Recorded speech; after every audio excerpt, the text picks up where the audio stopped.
here again, and we have a very, very exciting lineup for this month's Hey Girl. Thank you so much for joining us. I am Margaret Edwardowski. I am coming to you from somewhere near Detroit, and I'm really thrilled you could join us tonight.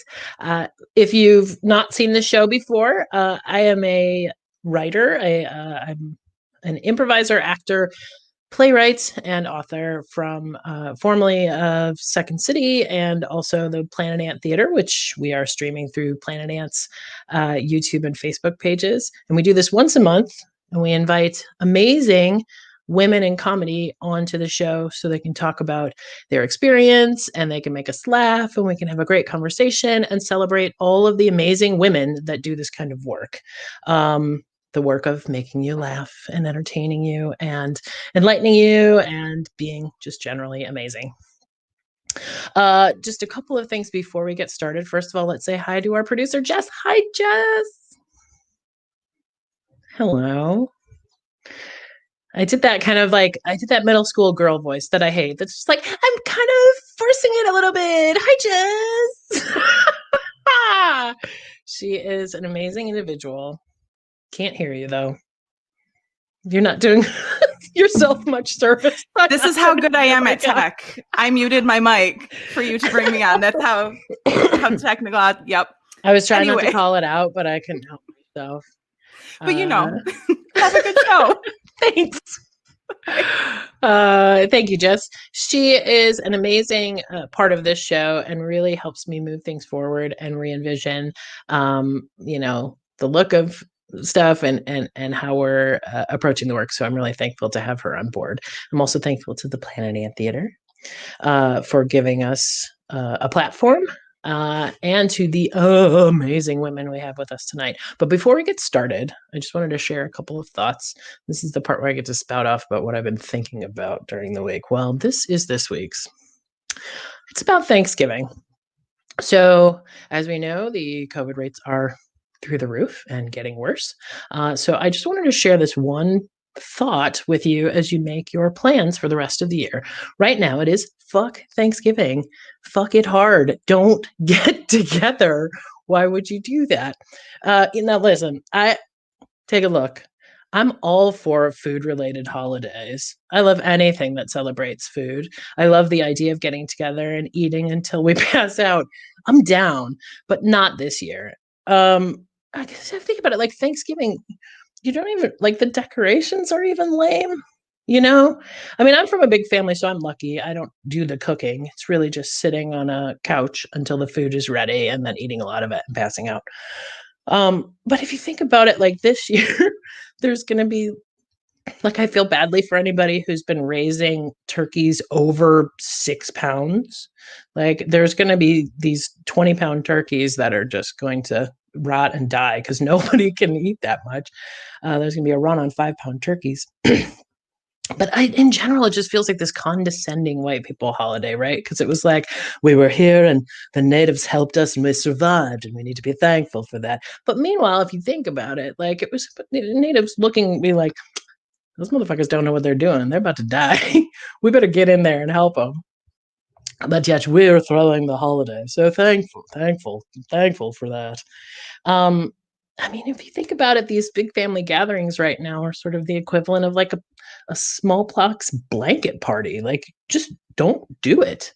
But the good news is, I mean, the only redeeming thing about Thanksgiving is pie.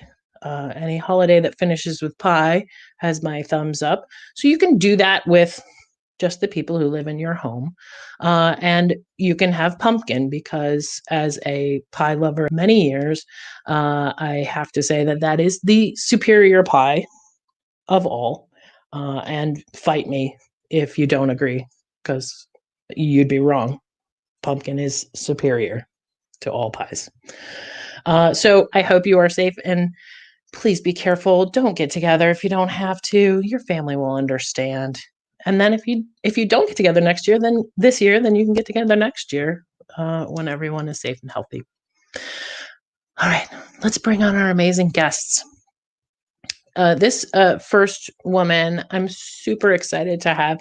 She's kind of one of those people that just has great energy and makes you kind of happy to be around. But she's also extremely talented. So Carla Cackowski is a playwright. She's written and produced 6 plays. She tours around with a orange tuxedo with Craig Cackowski, her husband, and they teach and they perform. And she studied at Second City, UCBLA, iOS. She taught and directed with Second City for a long, long time. And she's got podcasts, Improv Yak, and Craigslist, which I'm fascinated about and I want to hear more about. Please warmly welcome the lovely Carla Cackowski. Hey, girl. Hey, girl. Hey. This is so exciting. I'm so delighted. I'll be honest. When I first saw you starting to advertise this, I was like, oh my gosh, I hope she asks me. Are you serious? Yes. Aww. Yes, because I love you. I think you're hilarious. I love you. I just love mutual admiration societies, and we have a major one right now. Let me tell you this, though, Carla. You are beloved. Like, when I put that out there, I'm not even just kissing your ass. When I put out there that you were going to be on this show, I got so many like, oh, how can I see it? She's so great.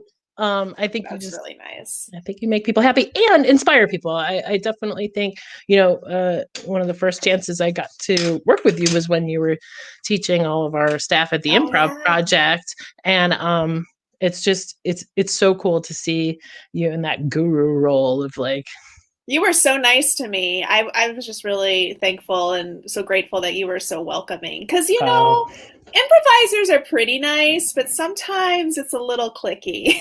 Oh, absolutely. And you were just so great right away. I really appreciated that. Yeah. Well, let's run this party and bring on another amazing woman. One whom I am really impressed by in the fact, we were talking about this earlier, who walks the walk of supporting women and also happens to be pretty dang talented. So Kate Holmes is on the farm team at Planet Ant Theater. She's also on the streaming show Boxed In with Friends, which I'm going to find out from her how you can watch it, but it's every other Monday night at 8. She's also the producer of the Detroit Women of Comedy Festival, and also, we'll talk about it in a second, was very key in helping me get this show off the ground, and I'm very thankful to her for that. So please warmly welcome Kate Holmes! Yay! Hey, girl! Hey, girl. Hey, girl. Hey, girl. How you doing? I'm good. How are you? Good. So you're an old pro at this streaming business, huh? Oh, yeah.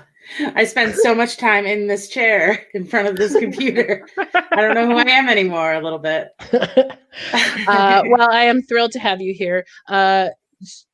When I had the idea of this show, one of the first people I went to was Kate, partly because it was something that celebrated women in comedy, and she is the producer of the Detroit Women of Comedy Festival, but also because I knew she would have some insight on how to do this. Yeah. When I got that text from you, I hid in the corner. Because I get really anxious, and I was like, "Who's she talking to me?" And I kind of got in the corner, and I'm not even kidding. I was in the corner of my dining room, oh, and I always let things settle before I text back. My husband's like, "What are you doing?" Margaret just texted me. just go away for a minute. Let me taking this in. Oh, that waiting a minute to respond thing is something I really need to learn about. I'm not good at all. I don't like to seem too available. No, that's true. Well, thank you for joining us. Thank you for the support and helping getting this off the ground. Kate kind of asked around to all of the women in the area for some good starter questions and also set me up with some great people. So I really appreciate it. I'm loving the show. It's great. Oh, I'm excited. Last but not least, we have a wonderful woman, and we both remembered meeting each other, which is really important because that happens on this show where it's maybe not. It's probably because we're so kick-ass, I think, collectively. But she is an alum of Second City and IO and The Annoyance. And then I have this experience with a lot of people And someday my kid's really going to think I'm amazingly cool because she's one of those people where I'm watching a show, go, oh, there's Celeste. But she has, you've seen her on Workaholics, Masters of Sex, One Day at a Time, Brooklyn Nine-Nine, and of course, as Campbell on Work in Progress. We are thrilled. And she's also a gifted visual artist, which we will talk about a little bit too. So please warmly welcome Celeste Pechous. Hey, girl! Hey, girl! Hey, girl! Hey, girl! What's up? Girl? Oh, girl, I'm so happy to be here, girl. Girl! Hey. Girl! Oh. I love your scarf. Thank you, girl. You know what? I called the girls earlier today. I wear this on it. I watched an old interview when I guested on someone else's show and recognized the shirt that I had just worn that weekend in my own show. And it's like a Hitchhiker's Guide to the Galaxy Joe kind of shirt. And I was like, look at how clever I am with this. Well, you know what's funny is when I watch like any show on Lifetime, any movie on Lifetime television for women, like if they get coffee and I'm like, I have that coffee cup or like towel set. I'm like, you know, and it brings me the greatest joy and fulfills my day. Don't you get that thing? Like, I'm trying to think of the right example where you act as though you've met a celebrity, but it's really just like seeing somebody in a different environment. Oh, like, yeah. Yes. Like a parent at school, you know, of another kid's like, I saw them on Facebook. Or like that. Wow, you know. Yeah, easily impressed. Like they were. There was one of them that was really good. I'll think of it later. I'm so happy to be here, Margaret. Thank you. Oh, honey, thank you for being here. Yeah, Jamie was here last time, and I was like, all right, give Celeste a text. She's next. It's like a network of, you know, all us women reaching out to each other. So, glad you're here. Jamie's our girl. I mean, I think collectively, I can say that about all of us, right? Jamie's our girl. Oh yeah, yeah. And you know, a happy belated birthday, Jamie Moyer. Wherever you may be. Happy birthday. Happy birthday. So I want to hear what y'all are up to. We've had a variety of some people during this unprecedented time have been very prolific, and some have been like, it's not happening for me right now. So where are you on the creativity spectrum? Are you doing projects? What are you doing? So Kate, start us off. Tell us what you're up to. I do a bi-weekly show with my friends called Boxed In with Friends. And it's really fun. We do a little bit of comedy. We basically just talk. And then we have a comedian and then a musical guest. And it's just so much fun because those 6 faces, I love them so much. And seeing them, that's like my only socialization right now. So every 2 weeks. So I had that if people want to check it out, to go to Twitter, it's at friends_DET. Is that the best route? Yeah, or Facebook. It streams live to Facebook, Twitter, and YouTube. So if you go to Friends Detroit on Facebook, that's the best way to find us, or the YouTube Friends Detroit. Nice. Yeah. What about you, Celeste? What are you up to? You know, as you mentioned earlier, I'm what's kept me sane during this pandemic time is painting. I'm oil painting animals, dogs, cats, babies, children, you know, really whatever it is, and it fuels me. I just kind of fell into painting like a couple of years ago, actually, when my shepherd of 15 years died. I found Bob Ross was kind of somebody had something on Facebook, and I saw it and I'm like, that's relaxing. I can paint a tree. Ordered a beginner oil set and cannot paint a tree.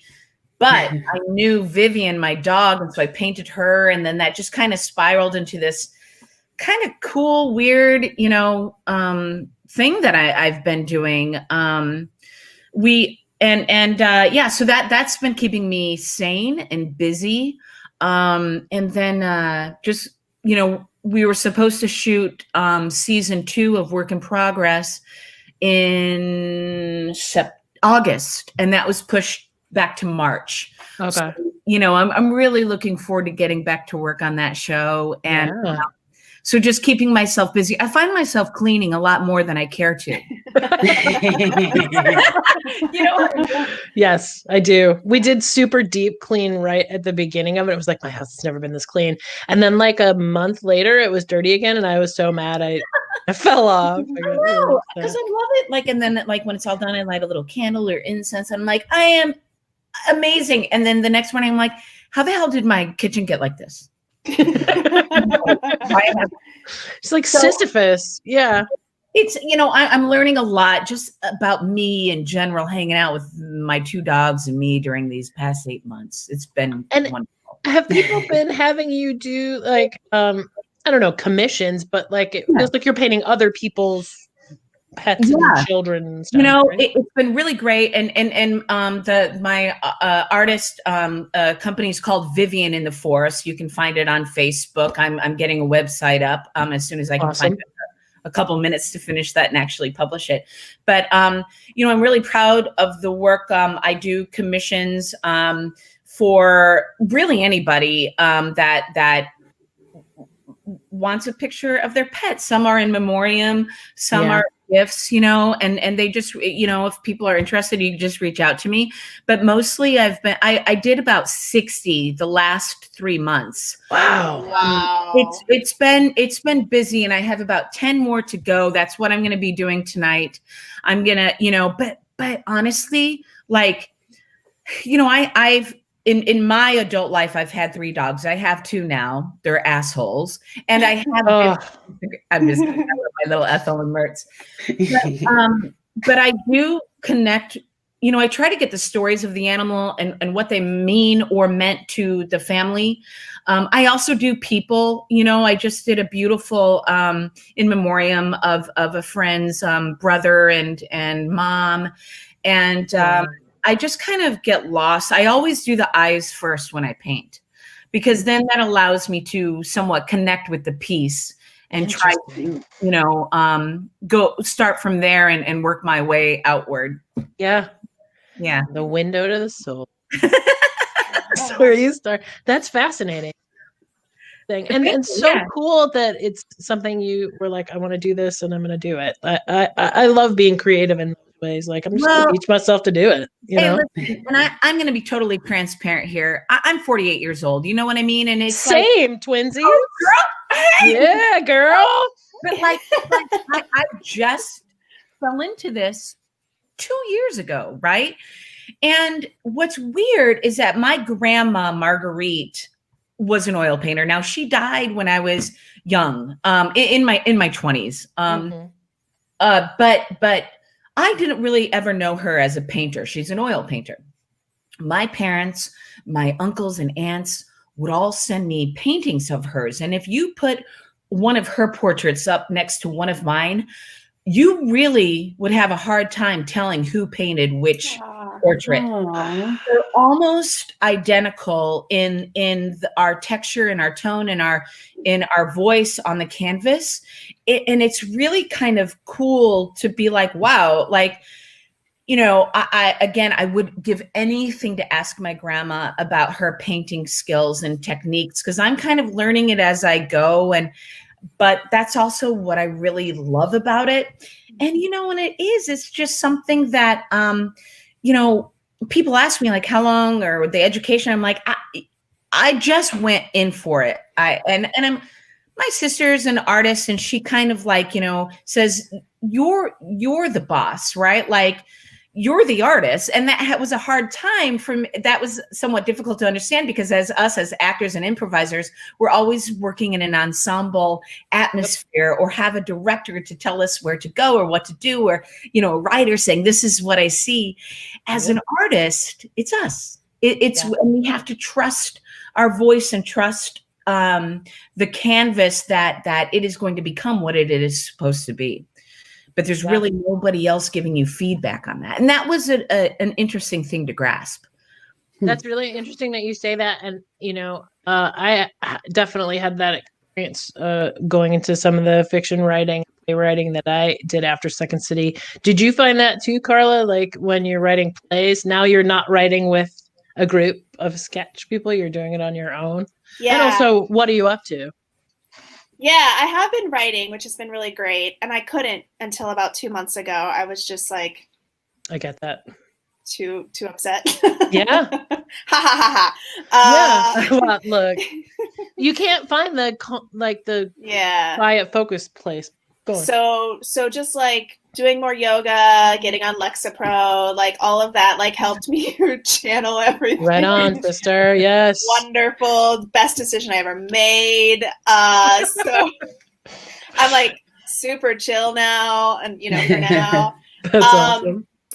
So I've been writing a lot. I've been reading a ton. I'm going to finish 50 books this year, which feels amazing to me because I usually read like 2. Yeah. And I've just been like, well, today I shaved my dog and that felt kind of creative. Sorry, what? Like as a prank? I'm just trying to imagine like the to-do list is like finish a book, take my Lexapro, shave the dog. In that order. Yeah. Shaved. What is this, babe? Like, are you like poor guy? Kind of. He's got that thick, coarse hair, so it gets pretty long. But I accidentally cut, or I didn't cut it, but like, okay, yeah, I did. I cut his hair too short. I cut his ear too short. So he's got like one ear up here and one down here. But that feels creative. It's not the actual ear, though. It's the fur, no, right? Not. Like, it's the okay. fur. It's the fur. At first, I thought it was like World According to Garp. Yeah. Okay.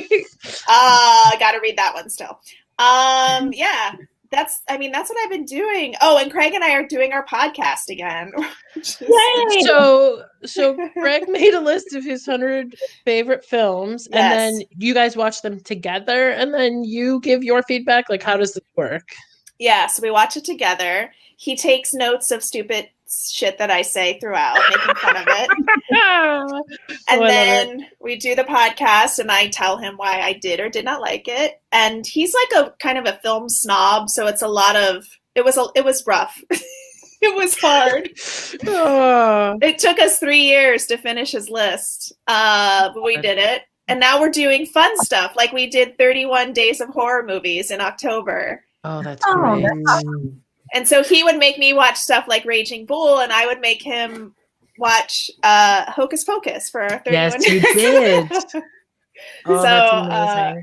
Yeah, it's been pretty fun. So we're doing that again. I try to imagine that with a film snob where it's like, well, this is what I thought. Well, you're wrong.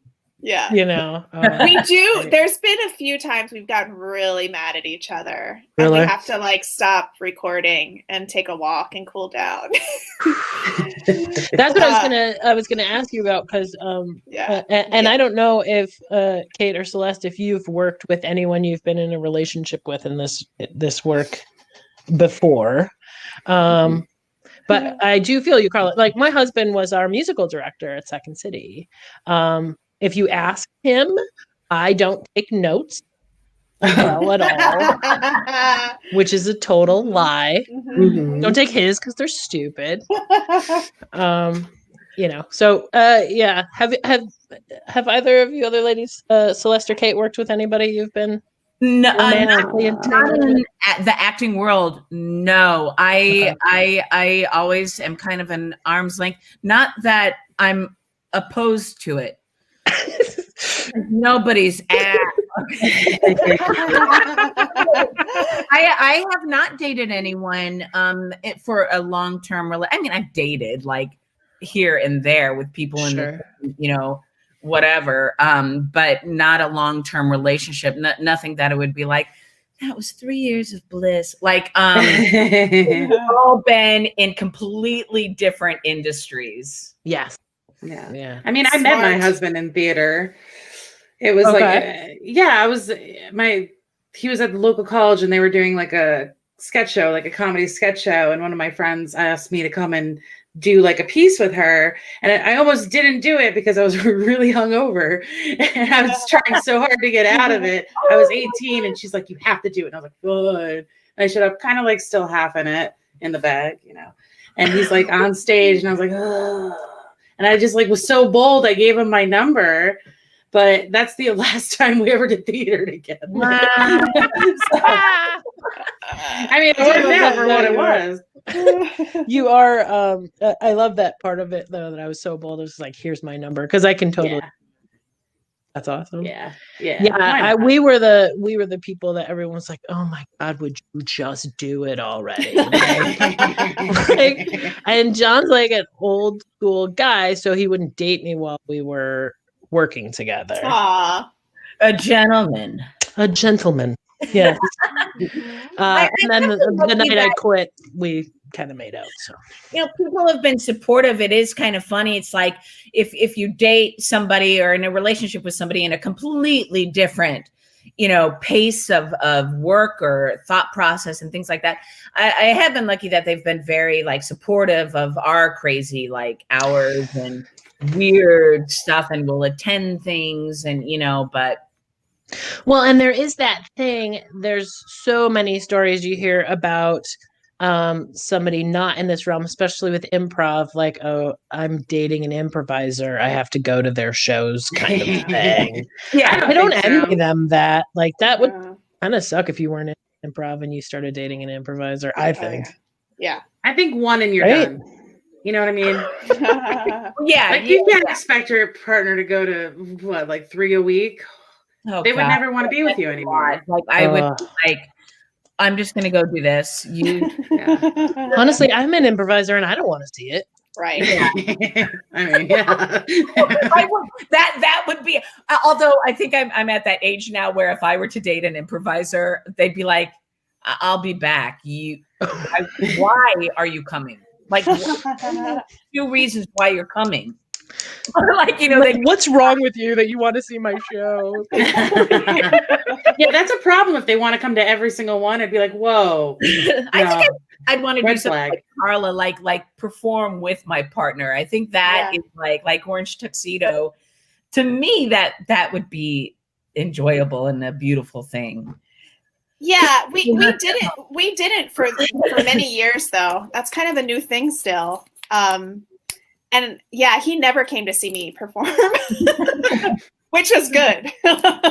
Well, and he would have been like a head start on you, right? As far as like how much improv he had done and seen by the time you guys were together, right? Yeah, he was already well sick of it.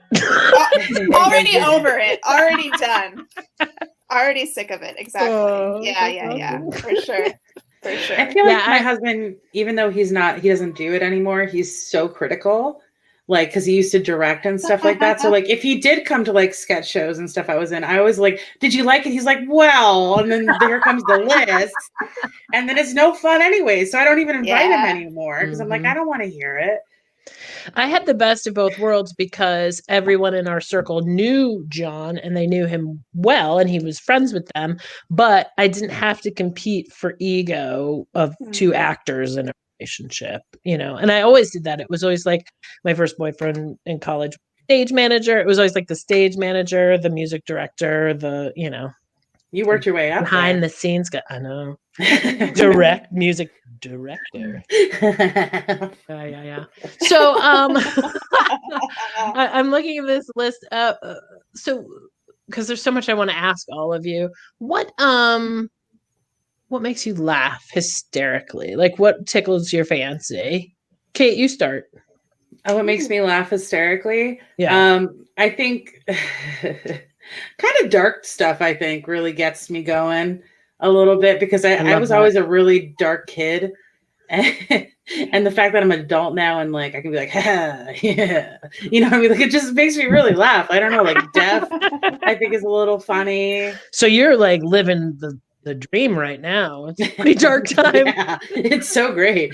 Like, I was just listening to like Mark Maron's podcasts are super dark right now, and I listen to him a lot. It just tickles me. Yeah. It tickles me. It's very Sean Hanlon-esque, the world's ending. And I'm like, yeah. Oh God.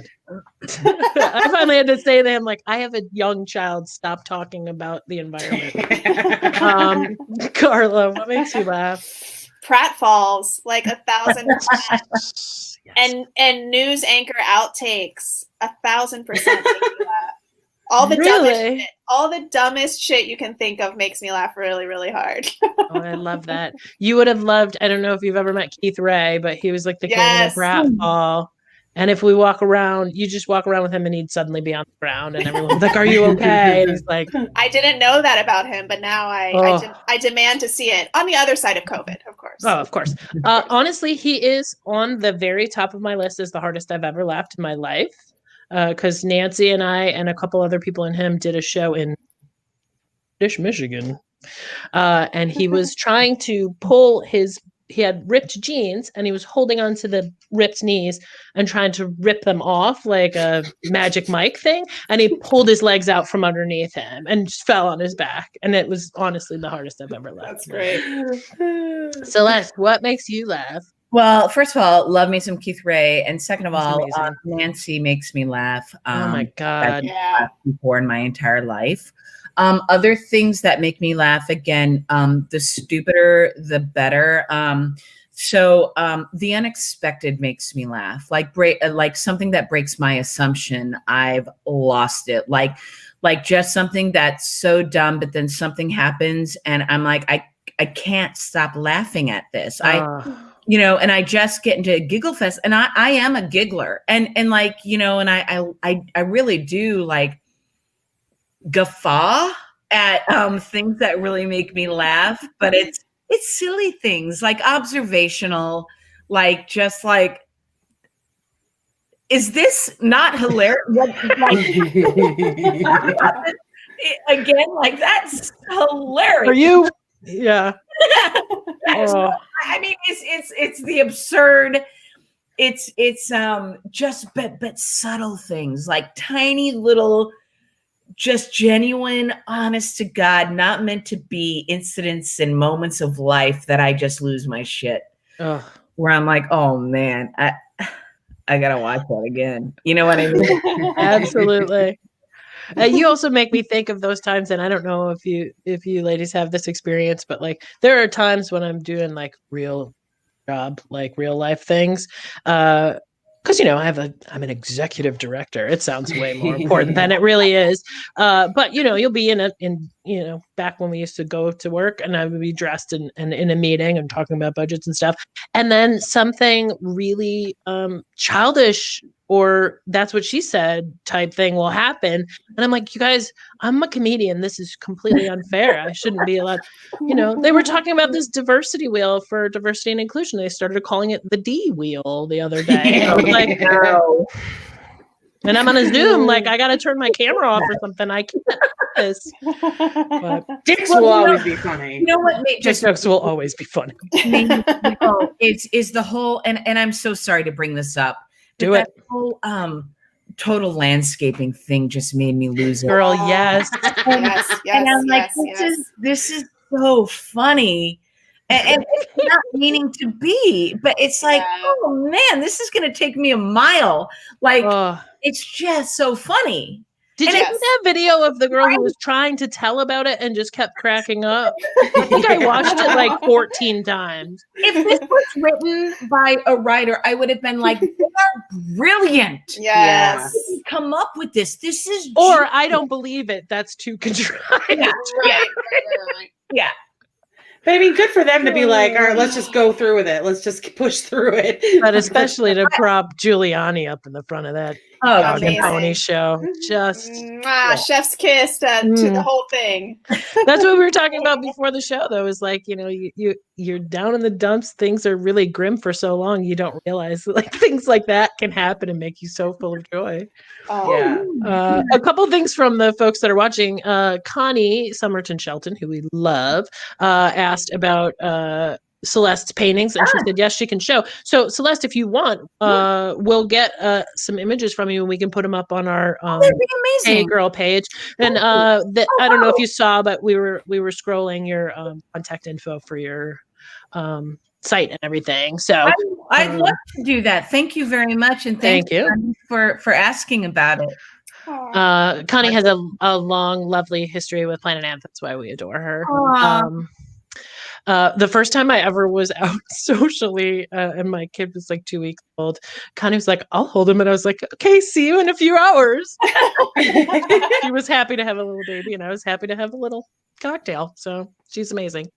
And then Esther Navarez, who was on our most recent show, actually asked if she could see the shaved dog.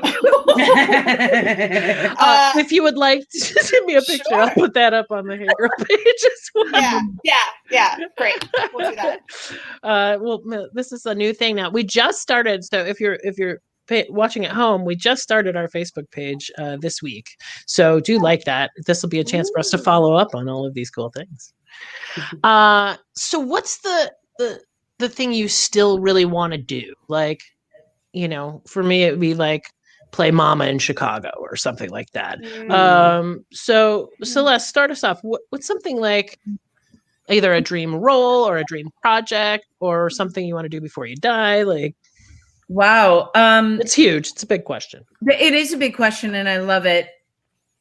I'm glad you're going first. I really admire roles that really are a little darker, but very vulnerable and transparent, and also just weirdly funny, like a Kathy Bates thing. Like, if I could do like a role like in Misery or something like that, that would bow to the K. But honestly, I'm very, to be completely honest, I'm very, very proud of the show that I'm on now.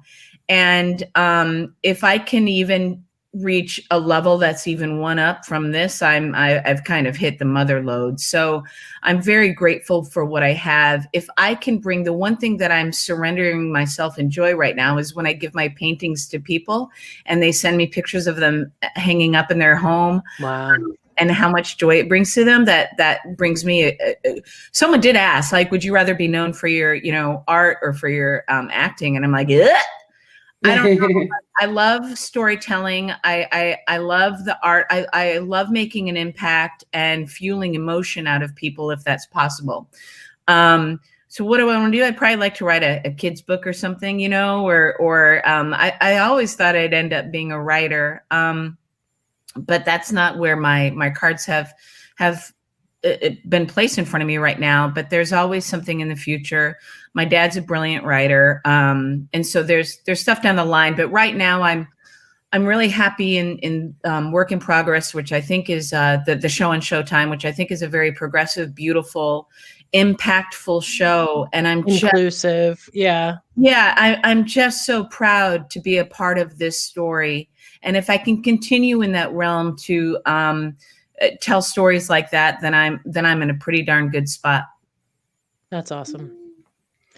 And you know what you were saying, like someday writer thing, right? I live for those tweets that are like, such and such a famous writer didn't start writing their first draft of this book until they were 62. And I'm like, I know. I read that stuff. Oh, I love it. I live for it. Carla, what do you think? Like, I really want to do this. I say still as though we're like 70. Sorry. I do want to write and direct my own film at some point. Nice. I've done like short films and a web series and like smaller stuff. It's just so expensive.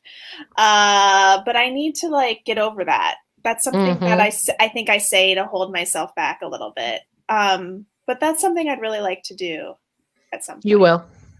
Thank you. You will. I hope so. And I love Work in Progress. I want to be on Work in Progress. This is my opportunity to help you guys like secret this shit so you can just say it out loud and manifest it. Give me one line, just one line. Come on. I'm into it. Hey, let's just show up in Chicago, right? This is how the industry works, right? You just go on a podcast, streamcast, and like ask for jobs. Okay, great. Yep. And then you just go to the set and stalk the person you were on the streaming show with and stare at them until they're like, fine. And I do want to say, I met Abby, the star of Work in Progress, and Tim Mason, who directed all the 8 episodes in season 1, in my very first improv class. Wow. And that was 23 years ago. Wow. And so this is how it works. That's great. You know what I mean? Like, Yeah. Carla, I'm gonna try to make that happen. I'm telling you, we laughed about it, but Larry Joe Campbell, when I was in Second City with him, we had the tiniest dressing room in Detroit, and we used to sit there, and he would be like, I'm going to LA, and I'm taking all y'all with me, and then I'm gonna do this and that, and then we'll all just make movies together. And it's like, that cast was like him and Keegan and like all these people, like eventually they did, and he did have this sort of home that everybody would gather in, and they were all buddies, and so it was kind of amazing. Love that. Oh, he's lovely. I got to see him the last time I was out there in January. It was great. Bless you. Bless you. Kate, what do you want? Put it out in the universe. Well, for me, I would really like to, my goal has always been primarily being able to just write shit I want to write, because I've worked as a freelance writer for 10 years, and a lot of that is bullshit. Like, let me write this article about essential oils. Great. Like, none of it like relates to me. I could care less about 50 different breeds of cats. Oils. So I have a file on my computer, and I try to write as much as I can. I started writing this play like 2 years ago, and one day, I want to finish it, about my dad and, growing up with an immigrant parent, and how like dinner table conversations would go. Like, but I feel like every time I get into writing it, I kind of hit that spot that's like, ouch, I don't want to talk about this anymore. And I'll close the laptop and I never can get back to it. Oh, but I think that means you're hitting the right stuff, right? That's true. But then I push away from it is my problem. But, I started writing a book 6 months ago too. And eventually I just want to be able to just type on my computer and just be what I want to write about and not have to write bullshit anymore. Listen, this is what I took this paraphrase quote that Dave Davies told me that Louis Black said, but I live by it. And it's this: writer is the only profession that you can say you're it and you're it. Right? Yeah, that's true. So you are a writer. We're all writers. Yeah. Like I did that as far as like I wrote my first play on one of those cruise ship contracts for Second City. Yes. Uh-huh. You got something done on one of those ships? Wow. Everybody was like, I'm going to get fit and I'm going to write a novel and I'm going to this. I wrote a play. It was horrible, by the way. But I did it. And it was all under that principle of like, because we're so used to writing together in sketch that it was like, well, I can't write a play. I was like, oh, I mean, I guess I could. But, I just said, I'm a writer. And then I did the same with, I write romance novels now. And I'm working toward hopefully a publication. But that was another thing. Like, I like this stuff. I think I could write it. I'm going to write it, Yeah.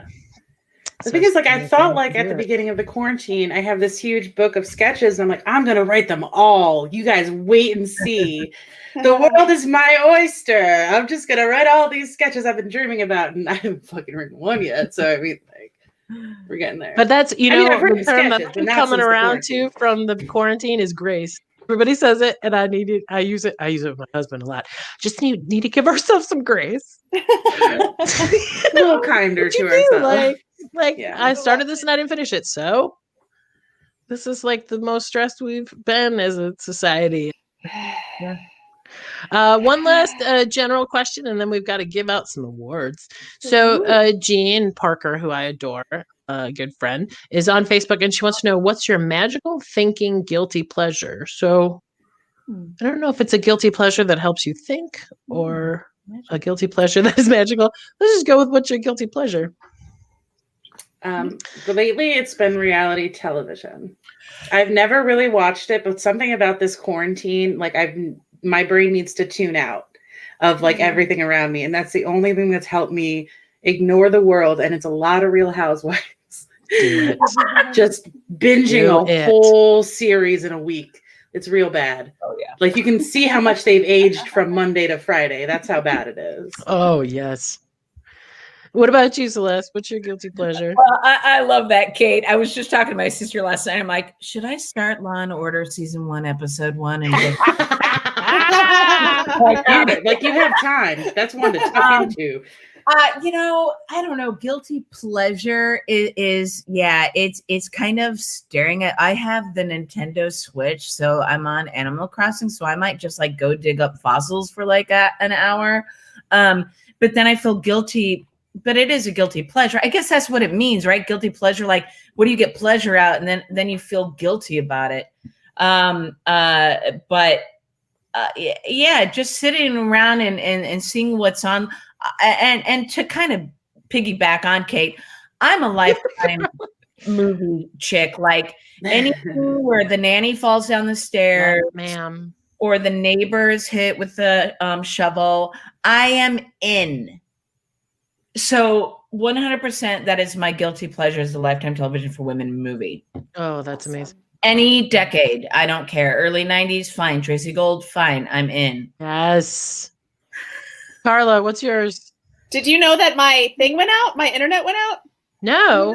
Is that what the face was? Yeah. Amazing. I shouldn't have done the face. It was cute face. Okay. Guilty pleasure. Well, when I was reading it, magical thinking guilty pleasure made me think of like, I'm into tarot cards right now. Yes. Yes. I don't know how to do it, but like, just as applauding off screen. That's cool. I'm definitely ignorant about exactly what it's supposed to be or do, but like I read the book and I read my tarot cards, and I don't know, it's something to do that's not going to church, I guess. That's awesome. I can't believe I'm going to say this one out loud. And thankfully, probably none of the dudes on the home team watch this show, because those are the only people that are really kind of ever give me shit. But okay. You know those little like story apps that they advertise on your phone that's like choices or episodes or any of that crap, where it's like if you've ever played a game on your phone, they've done an ad for this, and it's one of those like, my millionaire boss just fired me, and then it's like, oh, but he wants me to babysit his children. Do it or don't do it, and then you like choose, and they're usually like romance oriented. Yes, I play those games on my phone. Fun. My husband did too, though. Can I just be honest about it? He downloaded one, and we sat in bed and played it together for like an hour. It was very entertaining. That's a good marriage. The problem is you have to spend diamonds to get the good choices, and you have to spend actual money on it. Oh, there we go.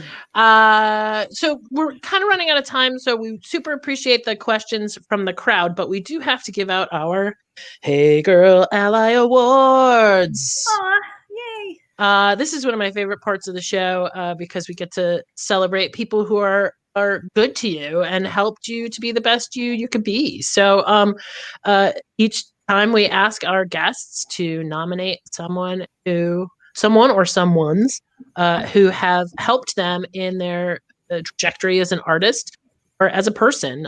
So let's start with Kate. Why don't you tell us who your Ally Award goes to?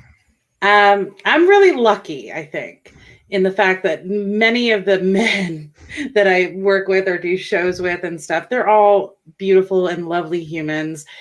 There's a few pieces of shit out there, you know what I mean? Like, I'm not going to say they were all great, but we're in most of them have been great. Yes. But my Ally Award is going to go to Mr. Mike McGettigan. Oh, yay, Mike McGettigan. I'm not a Detroit native. I didn't train in Detroit. So it's really, Detroit's very fucking intimidating, you know, as an outsider coming trying to do comedy. And he was the first coach I had for an improv troupe. He was instrumental in getting me on the farm team. And I've always been able to talk to him and ask him questions. And he was on the board for the Detroit Women of Comedy Festival for 2 years, our only male member, and did a lot. We put him through it too for those 2 years. So if anyone deserves it, Mike deserves it for me. And Mike was also instrumental in getting the show off the ground. And he introduced, though I already knew her, me to Jess, and said she would be amazing as our producer, and she is. So congratulations, one Squire Mike McGettigan. Congratulations, Mike. Yay. Celeste, who would you like to give your ally award to tonight? Well, my best friend in the world, my Hooray. sister, who is younger than 12 years, and I prayed every day because I was in the middle of 4 boys and I just wanted a sister.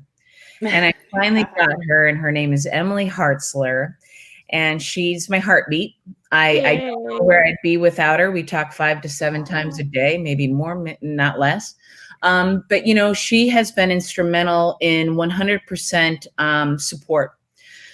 She's a photographer. She's an incredible artist herself. She's a phenomenal mother of 3, and just has her head on straight and gets it. And I could not. She is the girl that I will call and come undone with, and I will have zero judgment given to me, but only support and unconditional love. And she's been with me from the get-go, and she's going to be with me till the very end. And so I'm really excited to give this award to my sister, Emily Hartzler. Congratulations, Emily. Yay! You are a fabulous ally.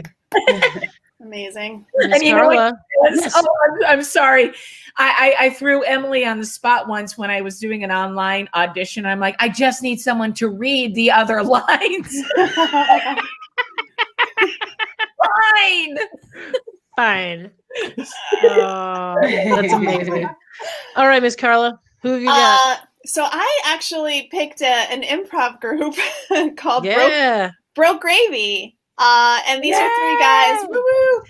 3 guys that I met when I moved to Portland for a year to work. And they were just so wonderful and welcoming and like supportive, and invited me to hang out and be their friend. And they do such great work. So I really want to plug their group. It's called Broke Gravy, and they're at brokegravy.com. And they have a podcast right now called What You Want to Know. And they just I really admire their ability to be funny, but they're also social justice warriors. And Fantastic. They do such a great job of balancing both of those things and keeping those things at the forefront. So that's Chris and Leon and Eric.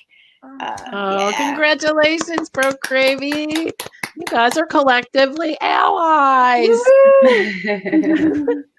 I think it's really the reason why I love this so much is, there are people along the way who really boost us to get where we go, and we don't get a chance to reflect on that. So it's my favorite. It's a nice thing. So we have a couple more minutes. So there were some more questions and some comments. Maureen, first time watching this, loving these topics and responses. You're making me laugh tonight.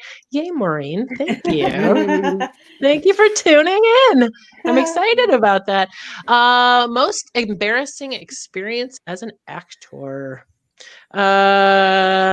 Anybody think of one right off the top? I have one. Okay, go ahead, Carla. I had to audition. I don't act anymore that much. I don't audition for commercials because it's too humiliating. Is what I'm trying to say.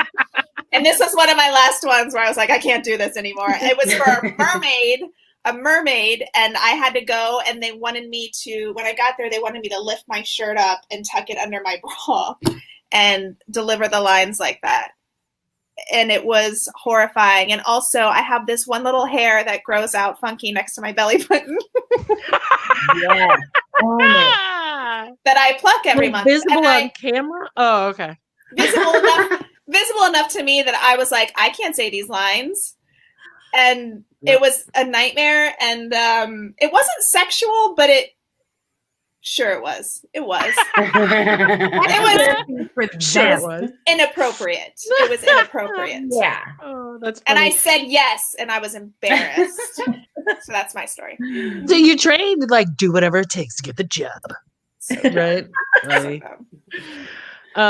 What about you other ladies? Anybody got an embarrassing story they want to share? Go ahead, Kate. Mine's from a while ago because I feel like I don't really have a lot of shame right now. So it takes a lot to embarrass me. But in 5th grade, I did a production of Bye Bye Birdie.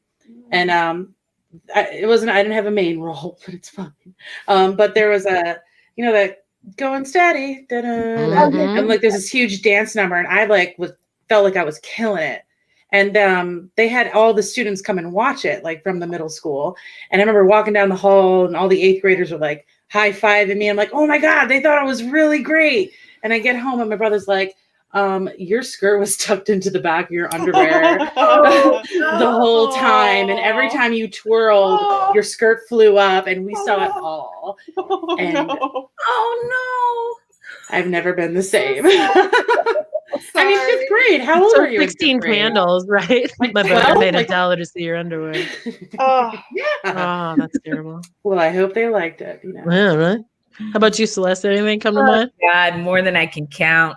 I mean, once when I was starting out touring, I've never done a scene that was going in the running order. And we actually didn't even have time to rehearse it. But because I was so green and into that time, I'm like, yeah, I got it. I'll do it. I know it. I did not know it. And actor's nightmare. Yeah. It was an actor's nightmare. And I felt so bad for my ensemble. They had to dig me out of that hole. I was very young, had no learned a life lesson. And want to experience that again. All confidence. I don't know. No follow through. But that was like, holy shit, I'm melting right now in a fire pit of hell. The other one, there was one funny one where I was shooting a couple episodes of Get Shorty on Epix, and Adam Arkin was directing it, and he's so cool, and he's very, very cool, like just makes everyone feel comfortable and things like that. And I was playing a housekeeper, but I didn't think I was in camera, and I was in the kitchen area, and so he's like, do you want to like put strawberries on waffles or something? Because we can see you. And I'm like, oh, you mean act? Pretend like this is all happening there and wait for my cue line. bullshit my line, bullshit my line. So I've had a few like, oh, Celeste, get your head out of your ass moments. I'm not sure if those are embarrassing moments or get your head out of your ass moments. I will share this one that I didn't know well enough to be embarrassed about at the time until after the show. But when we were on the ship, we were doing the Norwegian Cruise Line shows, and we had an improvised song, which if you work for Second City, you've done it before, and you interview one of the people in the audience about themselves, and then you do a whole number about them, right? And so this woman, who we eventually made friends with on the cruise later, we asked, what do you do? And she said, I work for Al Jazeera.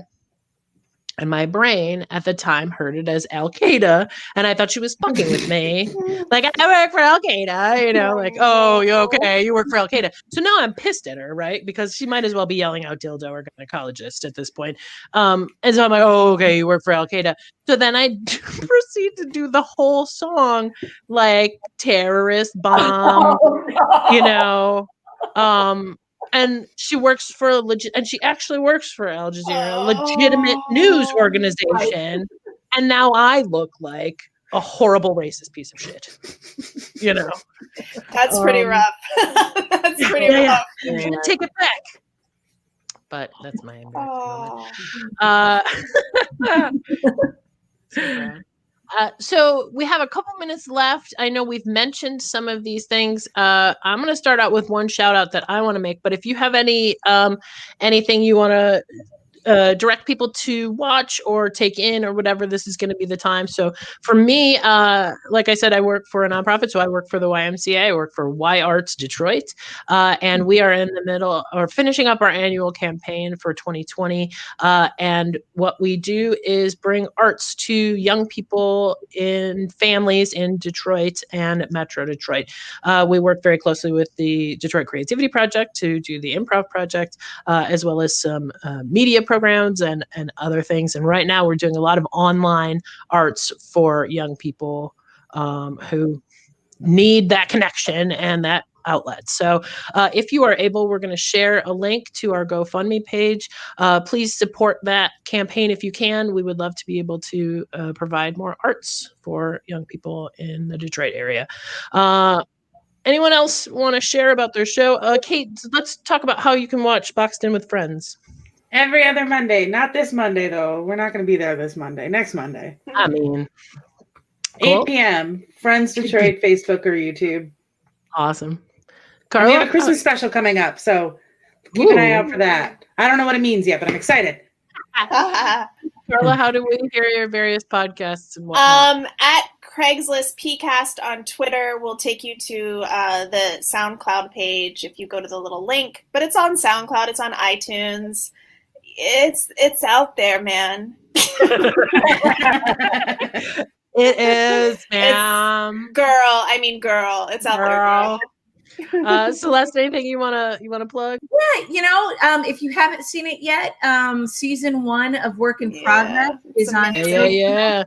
You can get, I think like 7-day or 30-day free pass. You can binge that. Right. It's also available on Apple TV and all that good stuff. And I'm really, really proud of it. And it's so inclusive. And if you are human, you will find a way to relate to it.